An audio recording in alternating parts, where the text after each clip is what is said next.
বান্দা যখন সেজদায় লুটিয়ে পড়ে, বান্দা আল্লাহর সবচাইতে কাছে চলে যায়। আমরা কখন আল্লাহর সবচেয়ে কাছে যাই? আওয়াজ করে বলেন। যখন আমরা সেজদায় পড়ে থাকি। আপাত দৃষ্টিতে মনে হয় সেজদাটা যখন দেই, জায়নামাজের উপরে আমার কপাল। হুসাইন একবার বিশ্বনবীরে প্রশ্ন করলেন, নানা মানিল আমজাদ ইলাল্লাহ, বলেন তো নানা আল্লাহর কাছে কে বেশি দামি, আপনি নাকি আমি? বিশ্বনবী বললেন, হুসাইন আনাল আমজাদ, আমি বেশি দামি। হুসাইন বল না, অন্যের জন্য দোয়া করবেন, এতে লাভ আছে।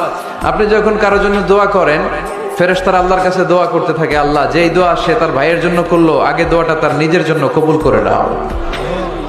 আপনি দোয়া করলেন, আল্লাহ আমার এই ভাই। মুসলমান যুবক, তোমাকেই খুঁজছে বাংলাদেশ।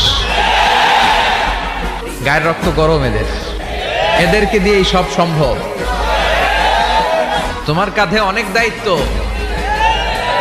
পর্নোগ্রাফি দেখে রাত নষ্ট করো। একদিন বিশ্বনবী বললেন, বান্দার কোনো হক আল্লাহ কোনোদিন ছেড়ে দেয় না। আল্লাহর হক আল্লাহ মাফ করে, বান্দার হকের মাফ নাই। যদিও আমি নবী, আমার উপর যদি কোনো হক থাকে বলো, আমি দিয়ে দেব। কোন সাহাবী দাঁড়ায় না।